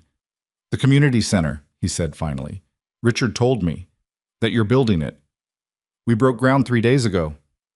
Another silence, different from the first. Good, he said. It came out thick. That's really good. She looked at Harold's chair. She thought about the boy in the dark bedroom, shaking. She thought about the man who had stood on her porch steps with her house key in his hand. She thought about the distance between those two things and felt the full weight of it, which was considerable, and did not look away from it. I have to go, she said. I have a meeting with the contractor. Yeah, of course. He paused. Thank you. For picking up. Take care of yourself, Caleb, she said. She hung up and sat at the table for a long time. She did not make a decision about anything. She just sat and let it be what it was. Then she picked up her keys and drove to Crane Street. The ground on the lot had been cleared and leveled, and the foundation stakes were in, little orange flags marking out the footprint of the building she and Harold had imagined for years. Bert was there with 2 of his crew. He gave her a hard hat she didn't need, and she put it on anyway because refusing it seemed unnecessarily combative. She walked the staked outline. It was the first time the plan had existed in 3 dimensions rather than on paper, and the difference was significant in a way she hadn't anticipated. Standing inside the dimensions of a thing made it real in a way that drawings and estimates and contractor conversations didn't. She stood in the middle of what would be the main room and looked at the orange flag surrounding her and thought, this is happening. Harold had wanted to name it something modest. She remembered that. He had said, Whitmore sounds like we're trying to put our name on something. And she had said, we are, because it will be ours, and it should say so. And they had gone back and forth about it across 2 evenings before he'd conceded. She had been right, and he had been right. It should have their name on it. And putting your name on something meant being accountable for it, meant it had to be worth having your name on it. She was going to make sure it was. She spent an hour at the site. She asked questions and Bert answered them, and she wrote the answers in her notebook and asked follow-up questions, and Bert answered those too, with the patience of a man who understood that a client who asked questions was a client who would be satisfied with the result. Driving home, she took the long way. Through the neighborhood where Caleb's elementary school was, a route she used to drive twice a day for 3 years when she was taking him and picking him up. The school looked the same. The crossing guard station was still there. The paint on the curb freshly orange. She didn't slow down. She just drove through and came out the other side and went home. Richard called that evening to tell her that Pierce's attorney had filed a motion she didn't need to understand the details of, which he summarized as an attempt to suppress the San Antonio pattern evidence, which he predicted would fail. She said fine, and asked if there was anything she needed to do, and he said not yet, and she said all right, and they hung up. She ate dinner. She read for an hour. An actual book, not case documents, because she had made a rule for herself that evenings were not for case documents. She had started making rules like this in the second week after the arrests, small structures to keep the investigation from colonizing her entire life. One of her former colleagues had warned her about this years ago in the context of their work. The case becomes the weather, he'd said. You stop noticing it because it's always there. She had learned to notice it and push back against it. She went to bed at 10 and slept 6 hours, which was 2 more than she'd been averaging in the weeks immediately after the arrests, and 1 fewer than she'd slept before all of this, which felt like reasonable progress. September arrived, and with it a pace that felt, for the first time in months, like her actual life rather than the emergency version of it. She had a routine: early mornings in the garden, coffee and documentation review, now mostly legal updates rather than investigative work. Twice a week she drove to the Crane Street lot and walked the construction progress and talked to Bert and wrote things in her notebook. Tuesdays she had lunch with Doris, who had stopped saying, "I still can't believe it," around week 3, and had moved on to more useful forms of support, which for Doris primarily involved showing up at Evelyn's house with food she hadn't asked for and sitting in the kitchen talking about other things. Evelyn had not realized how much she needed the other things until Doris started providing them. The ordinary conversation, the neighborhood gossip, Doris's ongoing and apparently endless conflict with her homeowners association about a fence she'd installed 3 years ago. The things that had nothing to do with fraud or betrayal or legal proceedings, and were therefore, paradoxically, exactly what she needed. She also began having a conversation she had been avoiding, with herself, about what she wanted the rest of her life to look like. Not just the community center, that was clear and in motion and gave her a structure, but beyond it.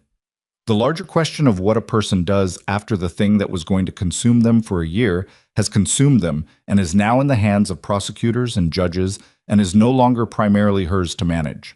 She had retired at 66 because her knees hurt, and because Harold was sick, and because she had done enough. Enough cases, enough exposure to the ways people could be cruel to each other in the pursuit of money, enough years of sitting across from people who had stolen from vulnerable people and explaining to law enforcement why the pattern meant what she said it meant. She had been ready to be done with that. She was still ready to be done with it. But the past weeks had shown her something she hadn't expected, that she wasn't done with her own mind, that the 35 years of skill hadn't retired when she did, that when she needed it, it was still there. The pattern recognition, the documentation discipline, the ability to think clearly under pressure, the capacity to see what people were trying to hide. She thought about that for a long time. She thought about Agent Cho, who had called twice in the past month not to update her on the case, but to ask questions, specific, technical questions about financial structure and shell company mechanics and how to read certain kinds of documentation. Professional questions, the kind you ask someone whose expertise you respected. She thought about the San Antonio victim, who had recovered partially but not fully, who had no one in her corner with Evelyn's particular background. She thought about the great-nephew from San Antonio, 23 years old when it happened, who had served 14 months and come out the other side to... What? She didn't know. Nobody had followed up on that. Nobody had told that story. She wasn't ready to go back to work. Not officially, not full-time, not the way she'd done it for 35 years. But she thought about what it might look like to be available, to consult, to sit across from another Evelyn. Another person who had been targeted, who didn't know what they were looking at, who needed someone who did, and be useful. She mentioned it to Richard in early October, almost as an aside, at the end of a call about the Pierce case progress. He was quiet for long enough that she thought the call had dropped. "Richard, I'm here. I'm just..." He made a sound she recognized as the sound he made when he was trying to figure out how to say something without overstating it. "I've had 3 calls in the past 2 months from colleagues in other cities. Situations similar to yours. Financial exploitation of elderly clients by family members or trusted individuals. In 2 of the cases, the families had already gone to law enforcement and been told the documentation wasn't sufficient." He paused. "I referred them to a forensic accountant I know. But a forensic accountant is not quite the same thing as someone who spent 35 years as a financial fraud investigator," she said. "That's right." She looked at the window. The garden had gone golden with October. Harold's roses were in their last bloom of the year, a deep red that looked almost dark in the afternoon light. "Give me their numbers," she said. "Are you sure you—" "Give me their numbers, Richard." He gave her the numbers. She called both of them that evening.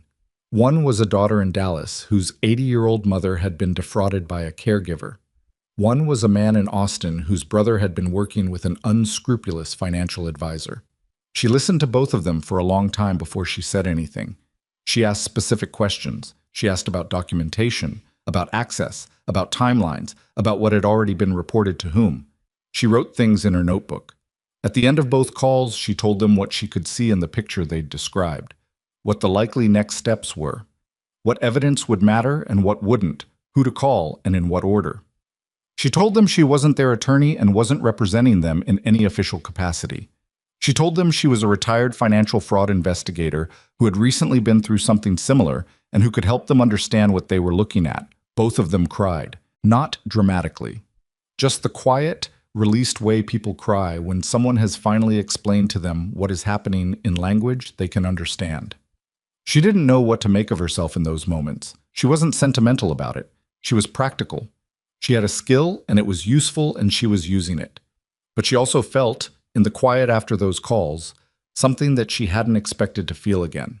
The specific satisfaction of work that was genuinely necessary. The knowledge that something she did had changed something that would otherwise not have changed. Harold would have said something about it. Something characteristically dry, with warmth underneath it. She didn't know exactly what. She had reached the point in grief where she could no longer predict him precisely, where what she remembered were broad patterns rather than specific words. But she could feel the general shape of what he would have said. Something like, "There you go." The sentencing hearings began in November. Pierce was first. The federal case had taken longer than the state charges, the documentation more extensive, the pattern evidence from 3 states requiring careful construction and presentation. His attorney had argued that he was a businessman who had made poor decisions, that the other cases were civil matters, that the documentation connecting him to the specific forgery in Evelyn's case was circumstantial. The jury disagreed. They disagreed in about 4 hours, which Cho told Evelyn was fast for a federal fraud case, and which Cho also said reflected the quality of the documentation, that the jury hadn't needed to deliberate long because there wasn't much to deliberate about. Pierce was convicted on 5 counts: wire fraud, conspiracy to commit wire fraud, identity theft related to the fraudulent property transfer, money laundering for the Cayman account movement, and conspiracy across jurisdictions. His sentencing was 12 years with a minimum of 8 before parole eligibility. Richard called her with the news and then stopped talking, which she understood meant he was giving her a moment to process it. 8 to 12, she said. Yes. He'll be in his late 50s when he's out, assuming minimum parole. She thought about the San Antonio widow, the Oklahoma City man, the people she'd spoken to in Dallas and Austin, whose situations were different, but whose experience of being targeted, being studied, having their trust and their vulnerability used against them, that experience was the same. Pierce had made a career of it, a deliberate, careful, repeatedly executed career. Good, she said. Yes, Richard said. Vanessa's hearing was the following week. Her cooperation agreement had reduced her exposure significantly, and her attorney had presented the relationship with Pierce as one of influence and manipulation, a not entirely inaccurate framing, Evelyn thought, though she also knew that Vanessa had not been a passive participant. She had made choices. She had sat across dinner tables from Evelyn and asked questions designed to extract information, and had done it with a skill that required intention, not just instruction. She received 3 years, suspended to 18 months with 5 years probation and full restitution obligations, restitution that would follow her for years. Evelyn did not attend either hearing in person. She had submitted written victim impact statements for both, statements she had written carefully, over several drafts, because she believed in precision even in emotional documents. She had described what was taken in specific terms: the money, the sense of safety in her own home, the weeks of work and stress and sleeplessness, the damage to her understanding of a relationship she had valued. She had also described, in the Vanessa statement specifically, the particular quality of the betrayal, the intimacy of it, the way it required Vanessa to study her, to learn her, to use the knowledge of her as a weapon. That, she wrote, was its own category of harm. The violation of being known by someone who was planning to steal from you. She wrote it clearly and without hyperbole, because hyperbole weakened arguments, and because what actually happened was bad enough without embellishment. Caleb's hearing was in December. She went to that one. She had thought about it for 6 weeks. Whether to go, what it would mean to go, what it would mean not to. She had talked to Doris about it, which was rare. She didn't usually talk to Doris about the hard decisions. But Doris had a quality that Evelyn had come to rely on, which was that she told you the truth even when it was uncomfortable, without dressing it up. If you don't go, Doris had said, over coffee at Evelyn's kitchen table, you'll spend the rest of your life wondering what it would have felt like to be there. And that's worse than whatever it's going to feel like to actually be there. That might be true, Evelyn had said. It is true. I've known you for 30 years and I'm telling you it's true. She went. The courtroom was smaller than she expected. She sat in the gallery, behind the rail, in a seat toward the back where she had a clear view of the proceedings, but was not immediately visible to Caleb when he entered. He came in with his public defender, a different attorney than the one she'd called, a more experienced woman who had apparently taken the case after the first attorney cycled off. And he was wearing clothes she didn't recognize, which made sense because he'd been in custody and the clothes he had before presumably weren't what he was wearing now. He looked thinner. He looked older than 26, which was what 6 months of legal proceedings did to a person. He sat at the defense table and his attorney leaned over and said something to him, and he nodded. Then he looked up and scanned the gallery, and his eyes found her. She didn't look away. She held his gaze for a moment, just a moment, and then she looked forward at the judge's bench. She heard him make a sound. Not a word. Just a sound, something involuntary, that his attorney probably didn't notice. The hearing proceeded. His attorney presented the cooperation mitigating factors, the testimony he had provided, the assistance to the federal prosecution of Pierce. She presented a psychological assessment that discussed the gradual manipulation he had experienced and the ways his own financial desperation, debts she hadn't known about, credit card balances, the ongoing pressure of a lifestyle he couldn't afford, and a partner who had made certain expectations clear, had made him susceptible. The prosecutor acknowledged the cooperation, acknowledged that Caleb's testimony had been material to the Pierce conviction, maintained that the underlying conduct was serious and required meaningful consequence. The judge took 20 minutes in recess before returning. The sentence was 4 years, with the possibility of parole after 2, contingent on continued cooperation with any subsequent proceedings, full restitution obligations, and mandatory financial counseling, 2 years before parole eligibility. He would be 28. After the gavel came down, Evelyn sat still while the gallery moved around her. She watched Caleb's attorney put a hand on his shoulder and say something to him. She watched Caleb nod again, the same nod as before.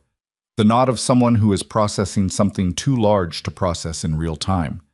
Then the officers came to take him back, and in the moment before they moved him through the side door, he turned and looked at her again. She raised her hand. Not a wave exactly, just acknowledgement, recognition. I'm here.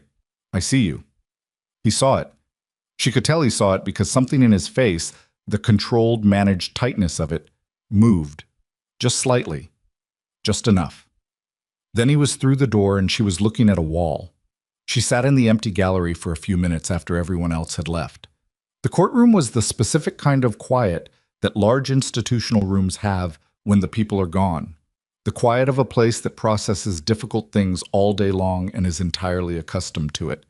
She had spent her career in rooms like this, presenting evidence, watching verdicts, sitting through the grinding machinery of legal proceedings that were necessary and imperfect, and the best available option.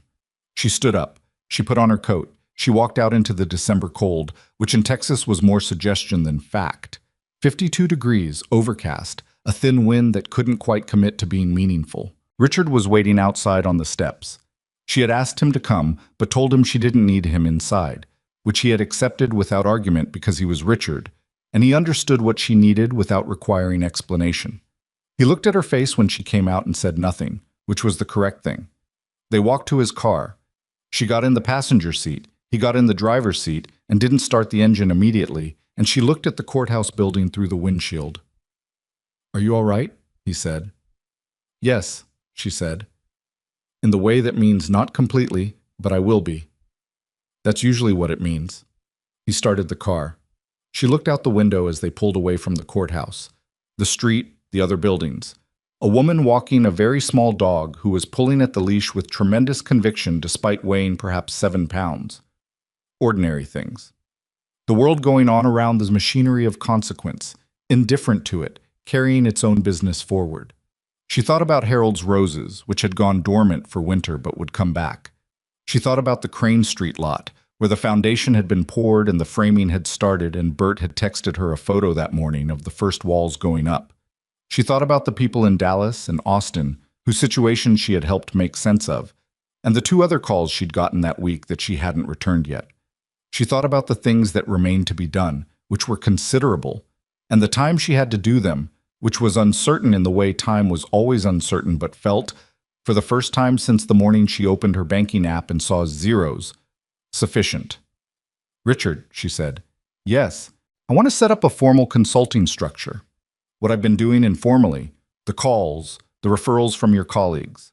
I want it to be legitimate, a proper arrangement with clear scope, appropriate disclaimers, referral relationships with law enforcement contacts." He was quiet for a moment, not surprised. He had the quality of someone who had been expecting this and was now deciding how to respond to it arriving. "That's a significant undertaking," he said. "I know. You'd need to think carefully about the legal structure.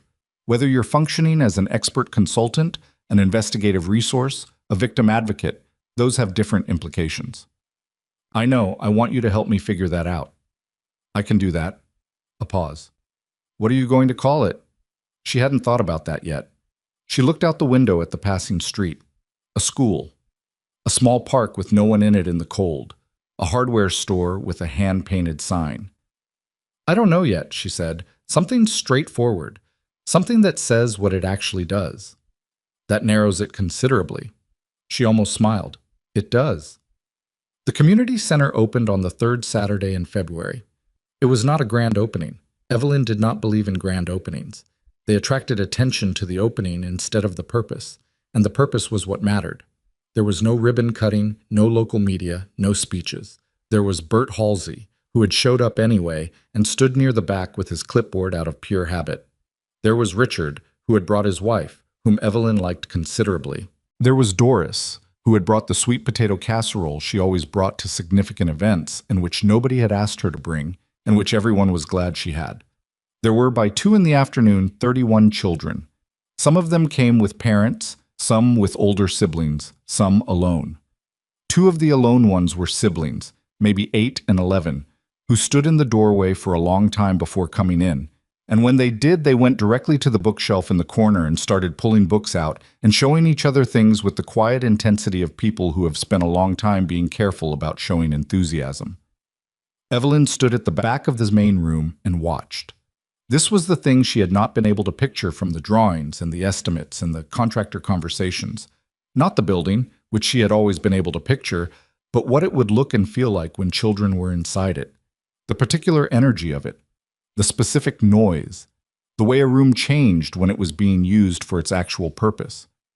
Harold would have... She stopped. Corrected. Harold would have been quiet too. He would have stood next to her and looked at the room and not said anything for a long time. And then he would have said something small and precise that named exactly what it was.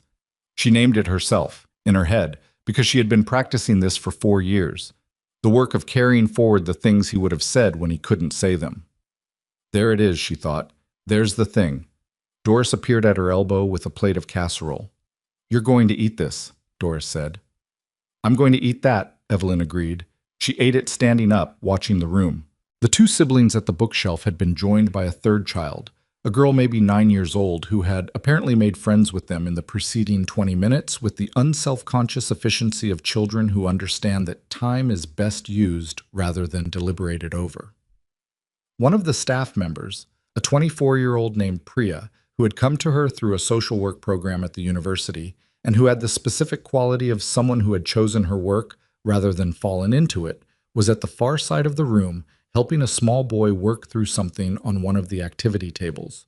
She was patient and specific and didn't talk down to him, which Evelyn had noted in her interview and was now confirming in practice. She made a mental note about Priya. Good hire. The kind of person who made a place what it was supposed to be.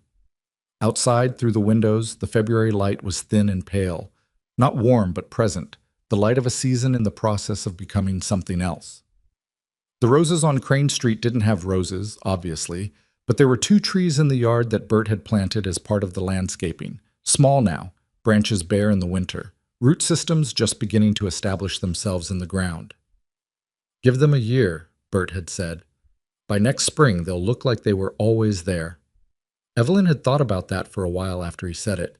The idea of something looking like it had always been there when in fact it was new and still finding its footing. The way certain things established themselves so naturally that the gap they'd filled became invisible, and you had to remember deliberately that there had been a gap at all. She had a letter in her bag. She'd been carrying it for 3 days, deciding whether to send it. It was addressed to Caleb at the facility where he was being held. She had written 4 drafts. The first 3 had been too long, which was a failure of discipline she recognized in herself when she was working through something unresolved. The impulse to say everything because she didn't trust the important things to carry their own weight. The 4th draft was shorter. It said what it needed to say and stopped. She had not told him the community center was opening. She had not offered him anything he didn't have the standing to ask for yet. But she had told him she had been thinking about what he'd said on the phone, that she had been the constant thing, the thing that didn't change. And she had told him that constants, in her experience, were not constants because they were static. They were constants because they kept showing up. That was all she had meant to tell him.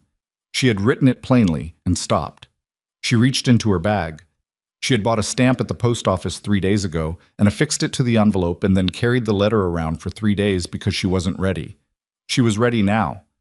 She handed the casserole plate back to Doris. "I need to step out for a minute," she said. "There's a mailbox on the corner," Doris said, without looking at the letter. "I know," Evelyn said. "I saw it when we were setting up." She walked out through the front door of the Whitmore Children's Haven.